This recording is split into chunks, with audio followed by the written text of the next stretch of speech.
Friends, this is Hina. Welcome to teaching circle. ये एक new series है। इसमें हम लोग जो है वो फोकस करेंगे टीचिंग कॉम्पिटिटिव एग्जाम्स को। एसटेट, यूपीटेट, सीटेट में इंग्लिश में जितने भी रिलेटेड क्वेश्चंस आते हैं, किस तरीके से किस फॉर्म में क्वेश्चंस पूछे जाते हैं, उन सभी क्वेश्चंस को देखेंगे। और आगे के जो पार्ट्स आएंगे वीडियोस के, हम उसमें और भी डिटेल में जाकर एक एक चीज़ को करेंगे। इस वीडियो में मैंने सिर्फ लास्ट ईयर के जो क्वेश्चंस हैं वो उठाए हैं, जो एंटोनिम, सिनोनिम्स, वोकैबुलरी पूछी जाती है। आप लोगों को पता चलेगा कि कैसे क्वेश्चन किस फॉर्म में आता है। तो हम अपनी वीडियो चलिए स्टार्ट करते हैं। यहाँ पर हमारा जो फर्स्ट क्वेश्चन है वो है the antonym of justice is. इसमें जस्टिस का एंटोनिम पूछा है। सबसे पहले आपको पता होना चाहिए एंटोनिम और सिनोनिम का मतलब क्या होता है। एंटोनिम मीन्स होता है अपोजिट वर्ड, किसी भी वर्ड का अपोजिट, उससे विपरीत मीनिंग बताना, उसका अर्थ अपनाना, विपरीत अर्थ बताना। और सिनोनियम होता है सिमिलर मीनिंग ऑफ वर्ड, किसी वर्ड का, किसी भी शब्द का एकदम सिमिलर, उसके समान का अर्थ बताना। तो इसमें हमसे एंटोनिम ऑफ जस्टिस पूछा है, जस्टिस का अपोजिट वर्ड क्या होगा। तो इसमें हमें 4 ऑप्शंस दिए गए हैं। फर्स्ट है इल जस्टिस, सेकेंड है डिसजस्टिस, थर्ड है इनजस्टिस एंड फोर्थ है अनजस्टिस। तो इसमें ऑप्शन सी जो है वो करेक्ट है, इनजस्टिस। जस्टिस का एंटोनिम अपोजिट वर्ड होगा, अपोजिट मीनिंग होगा इनजस्टिस, अन्याय। जस्टिस होता है न्याय और इनजस्टिस होता है अन्याय। अब हमने जस्टिस के ऊपर बहुत सारे सिनोनिम्स और एंटोनिम्स भी लिए हैं, जिससे कि एक वर्ड के जब हम बहुत सारे मीनिंग्स कर लेते हैं तो हमें वो वर्ड जो है वो याद रखना बहुत ही इजी हो जाता है। अपनी मेमोरी में हम उसे स्टोर कर लेते हैं और बहुत सारे मीनिंग्स जब हम देखते हैं, बहुत सारे एग्जांपल्स के जहाँ जब हम एक वर्ड को सुनते हैं तो हमें वो याद रखना बहुत ही ईजी हो जाता है। तो इसमें अगर हम इसके सिनोनिम्स देखें जस्टिस के, तो इसके सिनोनिम्स में आएगा इगैलिटेरियनिज्म। इगैलिटेरियनिज्म एक पॉलिटिकल वर्ड है, पॉलिटिक्स में ज़्यादा यूज़ किया जाता है पॉलिटिकल साइंस की बुक्स में। इसका मतलब होता है इक्वालिटी। इक्वालिटी, लोगों के साथ equality, social equality, political equality, economical equality, सबको इक्वली ट्रीट करना, सबके साथ समान व्यवहार करना। इम्पार्शियलिटी भी जस्टिस का सिनोनियम है, बिल्कुल भी जिसके में हम किसी के साथ पार्शियल नहीं होते। वर्च्यू, इक्विटी, इक्विटी भी दोबारा इक्वालिटी ही है। लेजिटिमेसी, किसी चीज़ का लेजिटिमाइज कर देना, वैधानिकता प्रूव कर, उसको बोल देना कि वैधानिक है। इसी तरीके से चीज़ों को होना है और एक तरह से इक्वालिटी रखना चीज़ों में। न्यूट्रलिज्म, बिल्कुल न्यूट्रल रहना, किसी के साथ भी फेवर नहीं करना, किसी के साथ बायस नहीं होना, किसी एक का साथ नहीं देना। न्यूट्रलिज्म, न्यूट्रल रहना। क्रीड, रेक्टिट्यूड, ये सारे जो हैं वो सिनोनिम्स जस्टिस के हैं। जस्टिस मतलब होता है न्याय, और सिनोनिम सारे सिमिलर मीनिंग जो हैं वो जस्टिस में आएंगे। एक चीज़ और मैं आपको यहाँ पे बताना चाहूँगी कि हम जब 4 ऑप्शंस देखते हैं, कभी कभी क्या होता है 2 ऑप्शंस में हमें लगता है अरे दोनों करेक्ट हैं, तो हमें उसमें जो एकदम ज़्यादा करेक्ट है उसमें हमें लगता है ये बिल्कुल मीनिंग जो है वो बिल्कुल क्वेश्चन के अकॉर्डिंग ही पूछा गया है। तो हमें उस जो जिसका लगता है कि ये बहुत ज़्यादा है कि एकदम करेक्ट है, तो हमें उसी को ही टिक करना है।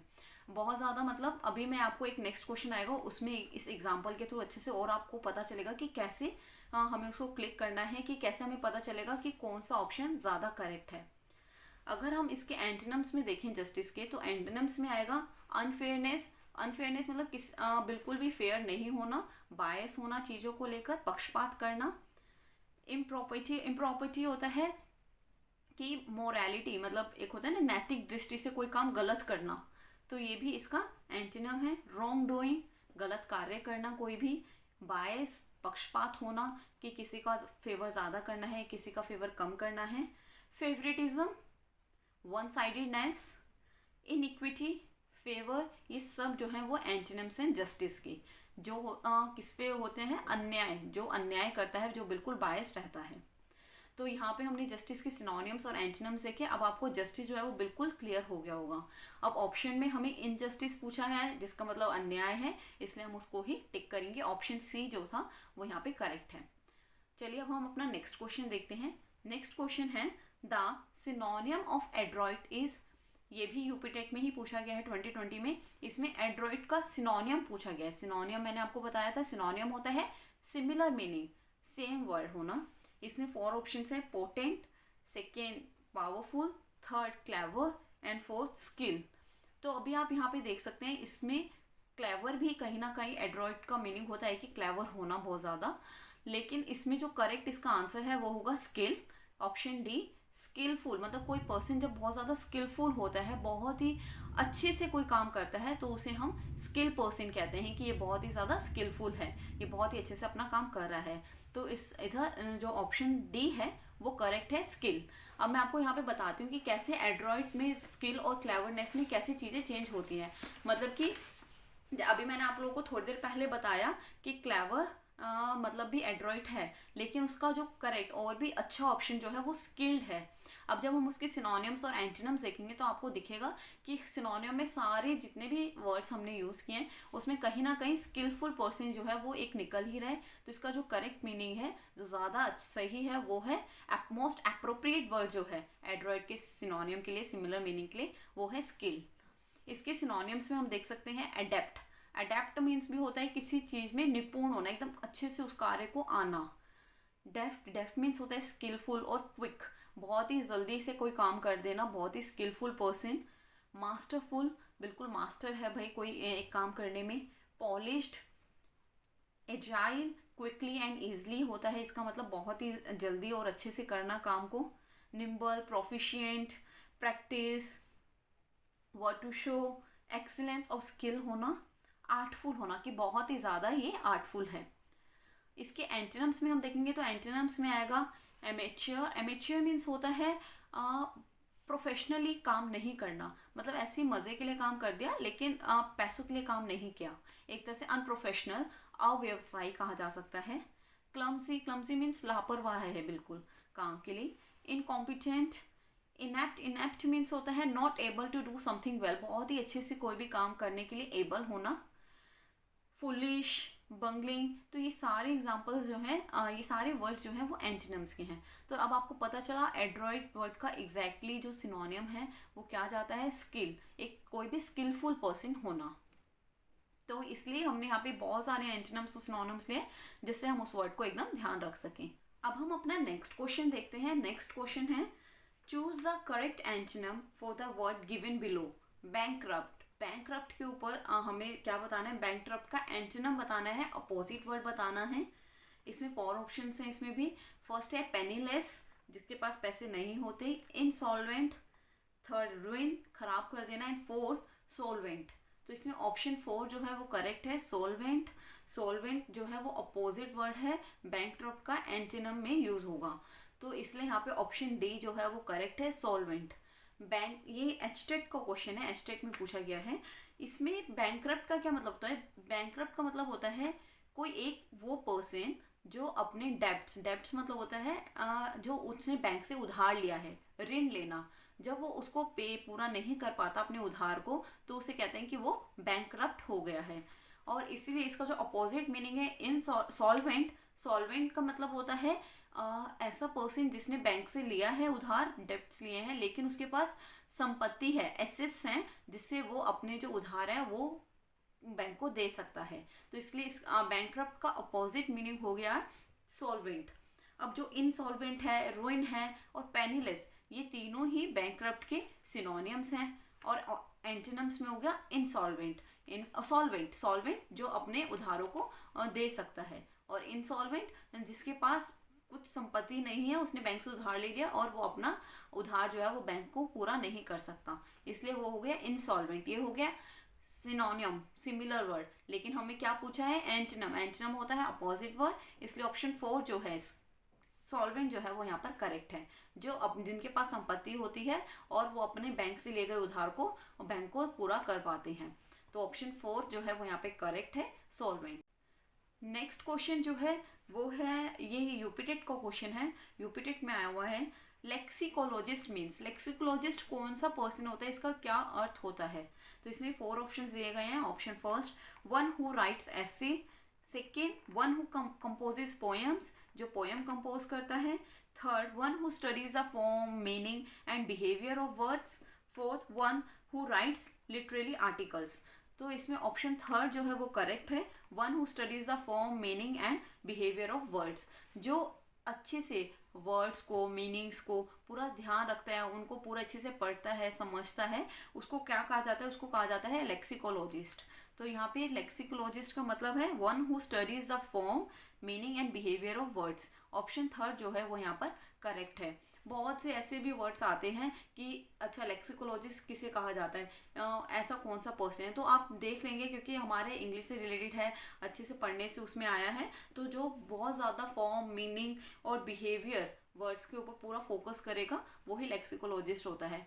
थोड़ा सा अगर हम ध्यान से ऑप्शंस को पढ़ें तो हमें बहुत ही ईजिली आंसर्स भी मिल जाते हैं। तो प्लीज़ बिल्कुल क्वेश्चन बहुत ध्यान से पढ़ना है, उसके ऑप्शंस बहुत ध्यान से पढ़ने हैं, उसके बाद ही हमें क्लिक करना है कि कौन सा हमारा करेक्ट है। नेक्स्ट क्वेश्चन है, choose the correct सिनोनियम for the word given below. Gallant, Gallant का मतलब क्या होता है, इसका सिनोनियम पूछा है, सिमिलर मीनिंग पूछा है। 4 ऑप्शंस हैं। First valiant, second impolite, third rude and fourth fearful. तो इसका फर्स्ट ऑप्शन जो है वो करेक्ट है, वेलिएंट। गैलेंट का मतलब होता है बहुत ही, वेलिएंट होना मतलब बहुत ज़्यादा ब्रेव होना, बहुत ही ज़्यादा करेजियस होना, चीज़ों को लेकर बहुत ब्रेव होना। तो और इसका ये एंटोनिम्स में आएगा इम्पोलाइट होना, बिल्कुल भी किसी से पोलाइटली बात नहीं करना, रूड होना, फियरफुल होना, डरा हुआ होना। इसलिए ये सारे जो बाकी 3 ऑप्शन हैं, इम्पोलाइट, रूड एंड फियरफुल, ये इसके एंटोनिम्स हैं। और हमसे सिनोनियम पूछा है, सिनोनियम सिमिलर मीनिंग, तो गैलेंट का सिमिलर मीनिंग सिनोनियम होगा बहुत ही ज़्यादा वेलिएंट होना, बहुत ही ज़्यादा ब्रेव होना। इसके हम सिनोनियम्स और एंटोनिम्स देखें तो सिनोनिम्स में यही आएंगे, करेजियस बहुत ज़्यादा ब्रेव होना, वेलिएंट ब्रेव, डेयरिंग बहुत ज़्यादा डेयरिंग होना, gutsy plucky, undaunted, heroic and brave बहुत ज़्यादा ब्रेव होना।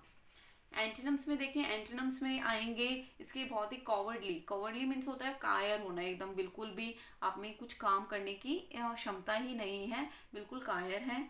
रूड होना, बहुत ज़्यादा किसी के साथ गलत तरीके से बात करना, बहुत ही रूडली। इम्पोलाइट मतलब बिल्कुल ही पोलाइटली किसी से बात नहीं करना, नरमाई से बात नहीं करना, बहुत ही सख्ती से बात करना। गटलेस, डिसकॉर्टियस, डास्टार्डली, क्रेवन, फेंट हार्टेड मतलब जिसकी बिल्कुल दिल में कोई दया नहीं है, बहुत ही रूडली बिहेव करना। तो ये सारे इसके एंटोनिम्स हैं। तो यहाँ पे ऑप्शन फर्स्ट जो है वो करेक्ट है, वेलिएंट। गैलेंट का सिनोनियम होगा, क्लियर होगा, गैलेंट मीन्स होता है बहुत ज़्यादा ब्रेव होना। नेक्स्ट है, fill in the blank in the following sentence, dash is opposite in meaning to the word superior. Superior का अपोजिट मीनिंग बताना है, क्लियरली पूछा हुआ है, कोई सिनोनियम एंटोनिम वर्ड यूज नहीं किया। अपोजिट मीनिंग क्या होगा सुपीरियर का? फर्स्ट ऑप्शन है हायर, सेकंड है प्रायर, थर्ड है इंफीरियर एंड फोर्थ है लोअर। तो इसमें ऑप्शन थर्ड जो है वो करेक्ट है, इंफीरियर। कोई भी बहुत ही सुपीरियर होना मतलब कोई बहुत ज़्यादा, कहते हैं ना आप बहुत सुपीरियर हो क्या, ये भी वर्ड यूज़ किया जाता है। सुपीरियरिटी कॉम्प्लेक्स है, आपको बहुत ज़्यादा मतलब अपने आप को बहुत महान समझना। और इन्फीरियर होता है किसी को बहुत छोटा समझना, उसको बिल्कुल भी मतलब उसकी तरफ ध्यान नहीं देना कि ये तो बहुत इन्फीरियर है। तो इसलिए ऑप्शन थर्ड जो है वो यहाँ पे करेक्ट है, इन्फीरियर। ये भी सीटेट का ही एक क्वेश्चन है, सीटेट में पूछा गया है। अब हम इसका नेक्स्ट क्वेश्चन देखते हैं। नेक्स्ट क्वेश्चन भी सीटेट में ही आया हुआ है, इसी में पूछा है। तो इसमें पूछा है the contracting word means here. Contracting word जो है इसका क्या मतलब है?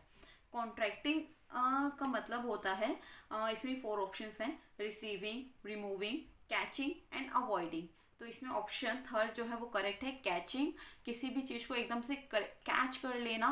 जब हम किसी को चीज़ को बहुत ही क्विकली और अच्छे से समझ जाते हैं तो वो हम कॉन्ट्रैक्टिंग के लिए यूज़ करते हैं कि हाँ हमने इस चीज़ बहुत अच्छे से सीख लिया है। अगर हम इसके अपोजिट में जाएंगे तो अपोजिट्स हो गई यही, रिमूव करना, अवॉइड करना, रिमूव करना।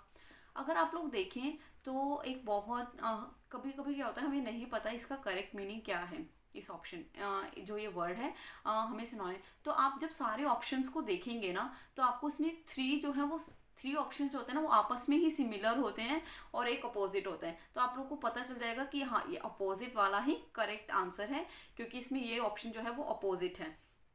जैसे कि अब इसमें रिसीविंग, रिसीव करना कोई चीज़, रिमूव करना, अवॉइड करना। रिमूव करना और अवॉइड करना तो हो ही नहीं सकता, दोनों सिमिलर हैं और हमसे इसका मतलब पूछा है। तो और रिसीविंग भी कहीं ना कहीं कॉन्ट्रैक्टिंग में आ सकता है, बट कैचिंग जो है वो ज़्यादा मोस्ट अप्रोप्रिएट वर्ड है। तो यहाँ पर हम लोग थर्ड ऑप्शन जो है वो उसको क्लिक करेंगे, कैचिंग। यहीं पे हमारी वीडियो फिनिश होती है। हमने बहुत ही छोटी वीडियो, ये न्यू सीरीज़ है तो पहली जो फर्स्ट वीडियो बहुत ही छोटी बनाई है, जिससे आप लोग समझ पाएंगे किस तरीके के क्वेश्चन जो है वो पूछे जाते हैं। आगे इसके ऊपर और भी ऐसी वीडियोज़ आती रहेंगी, आप लोग प्लीज़ ज़रूर देखिएगा। अगर कहीं पर भी कोई भी डाउट है तो आप मुझे नीचे कॉमेंट सेक्शन में पूछ सकते हैं। आप लोग बट अपने सजेशंस भी दे सकते हैं कि इसको मैम ऐसे और थोड़ा चेंज कर दो या इसको ऐसे और इलेबरेट करो, तो हम वो चेंजेस भी ज़रूर आपके जो सजेशन होंगे उन्हें रेफर करेंगे। तो thank you so much video को देखने के लिए एंड ऑल द बेस्ट।